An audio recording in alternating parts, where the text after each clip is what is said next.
پسند ہیں جو ٹی وی پہ بیٹھ کے جھوٹ بولتے ہیں اور شرم نہیں آتی ان کو، اور پھر یہاں آ کے جی کلیشنکوفیں مل گئیں تو جی یہاں آ کے کوئی پتہ نہیں شراب کی بوتلیں مل گئیں، پھر پیٹرول بم مل گیا. اور اہم کو پیٹرول بم کوئی راکٹ سائنس نہیں ہے، ایک بوتل میں تیل ڈالا اور اس کو پھینک دیا وہ پیٹرول بم ہوتا ہے. کبھی پلاسٹک کی بوتل میں بھی پیٹرول بم آیا ہے. جھوٹ بولنے نقل میں بھی عقل چاہیے. اس طرح کے لوگ بیٹھ کے جھوٹ بول رہے ہیں کہ جی پلاسٹک بوتلوں میں پیٹرول بم دکھا دیا، تمہارا ساری دنیا میں مذاق اڑے گا کیونکہ تم بیوقوف، اور بیوقوف بےغیرت بھی ہو بیوقوف بھی ہو. شرم نہیں آئی. غیرت ہے، بے غیرت لوگ بے غیرت ہوتے ہیں. اتنے بے شرم، کوئی شرم نہیں، کوئی غیرت نہیں ہے. بدنیت اور بے غیرت، یہ بدنیت آدمی بے غیرت لوگ کی ملکہ ہے. شرم نہیں آتی. بسم اللہ الرحمن الرحیم. السلام علیکم ناظرین، فروز این بی نیوز کے پلیٹ فارم سے میں آپ کا میزبان نواز بھٹو آپ کی خدمت میں حاضر. ناظرین، پی ٹی آئی کے حوالے سے بہت بڑے فیصلے ہوئے ہیں، اور اس وقت جب میں ویلاگ ریکارڈ کر رہا ہوں اس وقت پی ٹی آئی کے مرکزی یعنی اہم جو رہنما ہیں ان کے خلاف بہت بڑا کریک ڈاؤن شروع ہو چکا ہے اور گرفتاریوں کا عمل شروع ہونے جا رہا ہے. اس کے علاوہ جو ہے وہ پی ٹی آئی کے سابق رہنما فیصل وافدہ نے عمران خان کی یعنی پی ٹی آئی کی جو سیکنڈ کور جو ہوتی ہے، قیادت ہوتی ہے، ان سے متعلق جو انکشاف کیا ہے، اس کے بعد پی ٹی آئی کے خلاف بہت بڑا قدم اٹھانا حکومت کے لیے بہت آسان ہو جائے گا. تو ناظرین، ان تمام امور پر ہم بات کریں گے، اور آپ سے ایک التماس ہے کہ اگر آپ کو ہمارا پروگرام پسند آئے تو مہربانی کر کے اس کو سبسکرائب کرنا، لائک کرنا اور شیئر کرنا مت بھولیے گا، اور بیل آئیکن دبا دیجیے گا تاکہ آپ تک بر وقت ہمارے ویلاگ پہنچتے رہیں.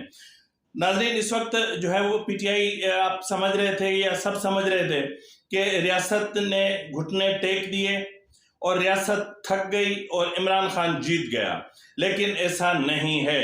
اور سچ یہ ہے کہ عمران خان نے اس دوران جو کچھ کیا، یا تو پھر یہ سب کچھ ریاست کی حکمت عملی کے تحت ہوا ہے، یا تو پھر ریاست نے خود یہ سب کچھ کرنے کے لیے عمران خان یا اس کے رہنماؤں کو مواقع فراہم کیے اور ایک ٹریپ کیا یا ایک جال بچھایا جس میں عمران خان بہت بری طرح سے پھنس گئے. اور یہی وجہ ہے کہ جو وفاقی حکومت پی ٹی آئی کو کالعدم تنظیم قرار دینے کے حوالے سے مطلب اس پر غور کر رہی ہے. اور اس کے علاوہ پی ٹی آئی کے جو سابق رہنما ہیں فیصل وافدہ، انہوں نے ایک بہت بڑا اور چونکا دینے والا انکشاف کیا ہے. وہ انکشاف کیا ہے وہ میں آپ سے جو ہے وہ بعد میں بتاتا ہوں آپ کو، لیکن اس وقت میں آپ کو یہ بتا دوں کہ جوڈیشل کمپلیکس پر جو کل ہوا اس کے حوالے سے اس کی جو ایف آئی آر ہے وہ کسی عام تھانے پر داخل نہیں ہوئی ہے. مختلف دفعات جن میں 780 اقدام قتل اور اس طرح کے جو ہے وہ ایک آتشی اسلحہ رکھنے کے اور اس طرح کے کئی جو ہے وہ دفعات لگائی گئی ہیں، یہ F I R C T D نے داخل کی ہے. اور سی ٹی ڈی نے یہ ایف آئی آر داخل کرنے کے بعد اس وقت تک پی ٹی آئی کے 2 رہنماؤں کے گھر پر جو ہے وہ چھاپا مارا ہے. ان میں ایک کا نام ہے میاں سلمان شاہد. یہ جو ہے وہ گھر پر نہیں تھے، پولیس ان کے گھر کا تالا توڑ کر گھر میں داخل ہوئی، تاہم انہیں کوئی نہیں ملا. اس کے علاوہ جو ہے وہ پولیس نے شبلی فراز کے گھر پر بھی چھاپا مارا ہے، تاہم شبلی فراز بھی گھر پر موجود نہیں تھے، تو اس لیے پولیس کو وہاں سے بھی ناکامی ہوئی. ناظرین، یہ کریک ڈاؤن آج پوری رات جاری رہے گا، اور یہ بھی ایک توقع ظاہر کی جا رہی ہے کہ ایک بہت بڑا جو ایک پلاننگ کے تحت عمران خان کی گرفتاری کی بھی ابھی کوشش کی جائے گی. اور اس حوالے سے جو پی ٹی آئی کے رہنما ہیں انہوں نے سائرن بجانا شروع کر دیے ہیں. وہ جو اکثر کرتے ہیں نا ٹویٹر پر کہ جلدی پہنچو، زمان پارک پہنچو، عمران خان کی گرفتاری کا وقت آیا چاہتا ہے، جلدی پہنچو. تو جی وہ جلدی پہنچنے والے سائرن بجنا شروع ہو گئے ہیں، اور یہ توقع ظاہر کی جا رہی ہے کہ آج عمران خان جس طرح پھنسے ہیں سی ٹی ڈی کے کیس میں، اس کے حساب سے آج ان کا بچنا بہت مشکل ہے. اس کے علاوہ ناظرین، آج آپ نے عمران خان کی تقریر سنی ہوگی. تقریر تھی یا کیا تھا میری سمجھ میں نہیں آیا. وہ ہوش و حواس میں تھے بھی کہ نہیں تھے یہ بھی میں نہیں جانتا، لیکن عمران خان بدترین بوکھلاہٹ کا شکار تھے، اور ایسے جیسے ہراساں کیا ہوا ایک شخص ہو جو ہے وہ مطلب جس لہجے میں ایک قومی لیڈر بار بار گالم گلوچ اور بے غیرت اور مطلب غیرت نہیں ہے، یہ بے غیرت ہیں، یہ ہیں، یہ ہیں. اس حوالے سے یہ ایک لیڈر کی زبان نہیں ہو سکتی. اگر لیڈر کی زبان ہے تو یہ پھر باہوش و حواس یہ الفاظ کوئی بھی لیڈر استعمال نہیں کر سکتا. آج آپ کو تکلیف ہوئی کہ پولیس بشرا بی بی جب گھر تھی تو پولیس آپ کے گھر میں زمان پارک میں گھسی. کیا وہ دن آپ کو بھول گئے جب آپ مریم نواز اور فریال تالپور اور ان کو اٹھا کے اور گھسیٹ کے جیلوں میں پھینکواتے تھے؟ وہ دن بھی تو ذرا یاد کر لیں عمران خان صاحب. پھر آپ بتائیں کہ غیرت کس کو کہتے ہیں؟ آپ نے جو کچھ کیا وہ غیرت کا کام تھا یا جو کچھ آج ہو رہا ہے یہ غیرت کا کام ہے؟ وہ آپ ہی تھے نا جنہوں نے کراچی میں مریم نواز کے ہوٹل کے روم کا تالا توڑوا کے آپ کے لوگ اندر گھسے تھے. اس وقت آپ کی غیرت کہاں مر گئی تھی؟ اس وقت آپ کو شرم و حیا نہیں آ رہی تھی؟ اس وقت آپ کی غیرت سو گئی تھی؟ تو آج آپ کو غیرت کا اندازہ ہو رہا ہے کہ جی یہ غیرت کا کام. پولیس والوں کو غیرت کہتے کس کو ہے پہلے آپ یہ مجھے بتائیں. جس کو اپنے ملک پر غیرت نہ آئے، جس کو اپنے وطن پر غیرت نہ آئے، جس کو اپنی سرزمین پر غیرت نہ آئے، جس کو اپنے ملک کے عوام پر غیرت نہ آئے، اس کو اور کیا کہیں؟ بولوں میں؟ تو بہرحال جو ہے وہ یہ بہت آج عمران خان نے بہت ہی آج اپنی اوقات دکھا دی کہ ان کا مسئلہ کیا ہے. اور اس کے علاوہ جو ہے وہ جنرل عاصم منیر کے خلاف لندن میں باقاعدہ ایک مہم چلا دی گئی ہے اور باقاعدہ ایسے گندے نعرے لگائے جا رہے ہیں اور زور سے کہ میں تو حیران ہوں کہ پی ٹی آئی اس حد تک بھی گر سکتی ہے. لیکن خیر اس میں حیرانگی کی کوئی بات نہیں ہے، پی ٹی آئی ہی گر سکتی ہے. اس وقت صرف چند تصاویر آپ کے سامنے ہیں، پوری ویڈیو میں نہیں رکھ سکتا کیونکہ میں جو ہے وہ اپنے وطن کی یا اپنے وطن کے سپہ سالار کی توہین اور تذلیل میں حصے دار نہیں بننا چاہتا. میں صرف اتنا چاہتا ہوں کہ یہ میرے ملک کا دفاعی ادارہ ہے جس کی وجہ سے میرے ملک کی سرحدیں محفوظ ہیں. اور ایک اور بات، آج ایک انڈین ٹویٹر اپنا جو ہے وہ یوٹیوبر نے عمران خان کے حوالے سے بات کرتے ہوئے کہا کہ پولیس جو ہے وہ عمران خان کو گرفتار نہیں کر سکی تو عمران خان نے ہمیں ایک راستہ دیا ہے کہ پاکستان کو کیسے گرانا ہے، پاکستان کو کیسے جھکانا ہے. تو اس انڈین جو ہے وہ یوٹیوبر کو میں بتانا چاہتا ہوں، شاید وہ کوئی ریٹائرڈ میجر جنرل ہے یا میجر ہے یا کیا ہے، کیپٹن ہے کوئی، جو ہے وہ اکثر وہ عمران خان کی فائنانسر بھی رہے ہیں وہ. تو ان کو میں بتا دینا چاہتا ہوں کہ یہ پاکستان ہے. اگر عمران خان کو گرفتار نہیں کیا جا سکا تو اس کی وجوہات تھیں. اس کی وجوہات یہ تھی کہ اگر جو ہے وہ ہماری لا انفورسمنٹ ایجنسیز کوئی بھی جلد بازی کرتی تو بہت خون خرابہ ہوتا، خانہ جنگی پھیلتی، عام انسانوں کی زندگیاں چلی جاتی.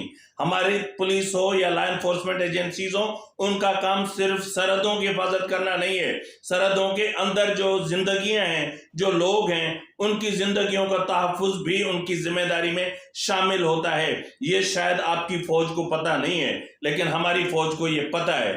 ہماری فوج یہ جانتی ہے کہ جب سیلاب آئے تو فوج نے کس طرح کام کرنا ہے، زلزلہ آئے تو ہماری فوج نے کس طرح کام کرنا ہے، جب بھی قوم پر مشکل وقت آئے فوج نے کس طرح کام کرنا ہے، اور جب بھی آپ کے جو ہے وہ اپنا جیٹ فائٹر جیٹس یا جنگی جہاز جب ہماری سرحدیں عبور کریں تو کیسے ان کو مار گرانا ہے اور کیسے ابھی نندن کی خدمت کرنی ہے اور پھر کیسے ابھی نندن آپ کے حوالے کرنا ہے. اور ابھی نندن کو لیتے ہوئے آپ لوگوں کو شاید شرم نہیں آئی اور آنی چاہیے تھی. تو بہرحال ناظرین، اس وقت جو اہم ترین جو انکشاف ہوا ہے وہ یہ ہے کہ ایک تو حکومت جو ہے وہ پی ٹی آئی کو کالعدم قرار دینے کی جو پروسیس ہے وہ شروع کرنا جا رہی ہے اور شاید امکان ظاہر کیا جا رہا ہے کہ آنے والے 2 سے 3 دنوں کے اندر اس ملک میں ایمرجنسی نافذ کر دی جائے. اور اس حوالے سے آج فیصل وابڈا نے ایک بہت بڑا جو ہے وہ انکشاف کیا ہے اور انٹیلیجنس بیورو اور آئی ایس آئی کے لیے بہت بڑا سوال چھوڑا ہے. اور فیصل وابڈا کا کہنا ہے کہ جو سیکنڈ جو مطلب پی ٹی آئی کے جو اہم ترین رہنما ہیں ان میں سے کچھ کراچی کے بھی ہیں، کچھ پنجاب کے بھی ہیں اور کچھ کے پی کے بھی ہیں. مطلب زیادہ اکثر جو وہ لیڈرشپ ہے ان کی پی ٹی آئی کی، اب مین مرکزی لیڈرشپ، ان کے تعلق، ان کے واسطے، ان کے کنیکشن، ان کے وہ غیر ملکی خفیہ ایجنسیوں کے ساتھ ہیں.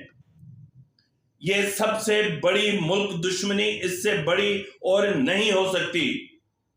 کہ ایک تحریک انصاف کی لیڈرشپ کے اہم لوگ جو ہے وہ غیر ملکی ایجنسیوں کے ساتھ کام کر رہے ہوں اور اپنے وطن کو، اپنے ملک کو اور اپنی دھرتی کو نقصان پہنچانے کی کوشش کر رہے ہوں۔ یہ فیصل واوڈا کے الفاظ ہیں، میرے نہیں ہیں۔ فیصل واوڈا نے تو یہ بھی کہا ہے کہ عمران خان جو اسٹیبلشمنٹ، آصف زرداری اور ان کے نام وہ خود نہیں لے رہا، ان کو نام لینے پر مجبور کیا جا رہا ہے تاکہ کل کو اس کا فائدہ اٹھایا جا سکے۔ حیرت کی بات یہ ہے کہ عمران ابھی گھر بیٹھا ہے اور یہ طے ہو رہا ہے کہ عمران خان کے جیل میں جانے کے بعد مطلب کون جو ہے وہ اس کو پارٹی سے قیادت کون کرے گا۔ کبھی شاہ محمود قریشی کا نام سامنے آتا ہے، کبھی فواد چودھری کا نام سامنے آتا ہے، ادھر چودھری پرویز الہی کو صدر بنا کے لے کر آ گئے ہیں۔ تو بہرحال یہ جو چوچو کا مربع ہے نا، یہ ایک اپنے آپ میں جب وقت آئے گا تو پھر اس کا حشر بھی وہی ہوگا کہ جو ہے وہ ایک ایم کیو ایم ہوگی، ایک ایم کیو ایم حقیقی ہوگی، اور ایک جو ہے وہ کیا بنائی تھی انہوں نے جو ہے وہ پاک سرزمین پارٹی، ایک پاک سرزمین پارٹی ہوگی۔ اس طرح 3-4 پی ٹی آئی بن جائیں گی۔ یہ آج میں آپ کو بتا رہا ہوں اور میری اس بات کو ریکارڈ پہ رکھا جائے کہ ان قریب جو ہے وہ پی ٹی آئی 3-4 حصوں میں تقسیم ہو جائے گی۔ ایک پی ٹی آئی حقیقی ہوگی اور ایک پی ٹی آئی ہوگی، ایک P T I Shah Mahmood Qureshi group ہوگی اور ایک پی ٹی آئی جو ہے وہ پرویز الہی گروپ ہوگی۔ اس طرح پی ٹی آئی تقسیم ہونے جا رہی ہے، اور اس وقت جس طرح میں نے کہا کہ کریک ڈاؤن جو ہے وہ بہت تیزی سے آج کیا جا رہا ہے، اور توقع ظاہر کی جا رہی ہے کہ آج رات جو اہم ترین جو ایف آئی آر میں نامینیٹڈ جو افراد ہیں ان کو حراست میں لے لیا جائے۔ اس کے علاوہ ناظرین، امریکی فوج کے سربراہ جنرل مائیکل کوریلا نے کہا ہے کہ اس وقت پاکستان کو بجٹ اور عدم سیاسی استحکام اور معاشی مسائل کا سامنا ہے۔ انہوں نے کہا کہ اس وقت پاکستان کو دہشت گردی کا بھی سامنا ہے، اور جنگ بندی کے بعد تحریک طالبان پاکستان کے جو تحریک طالبان کے TTP تحریک طالبان پاکستان کے جو واقعات ہیں ان میں اضافہ ہو گیا ہے، دہشت گردی کے واقعات میں اضافہ ہوا ہے۔ انہوں نے تسلی کا اظہار کرتے ہوئے کہا کہ ہمیں یقین ہے کہ پاکستان کا جو جوہری پروگرام ہے وہ محفوظ ہاتھوں میں ہے۔ انہوں نے کہا کہ جنرل عاصم منیر سے ہمارے بہت اچھے تعلقات ہیں اور ہم ان کی قابلیت سے اچھی طرح واقف ہیں۔ تو بہرحال ناظرین، کہنے کی بات یہ جاتے جاتے کہ صورتحال بہت زیادہ کشیدہ ہو چکی ہے۔ عمران خان آج رات گرفتار ہونے جا رہے ہیں یا ہو سکتے ہیں، اور باقی جو دیگر مرکزی قیادت ہے ان کو ٹریس کیا جا رہا ہے، جو جہاں ملے گا اس کو وہیں گرفتار کر لیا جائے گا۔ تو اسی کے ساتھ ہی ناظرین، اپنے میزبان نواز بھٹو کو اجازت دیجیے۔ فی امان اللہ۔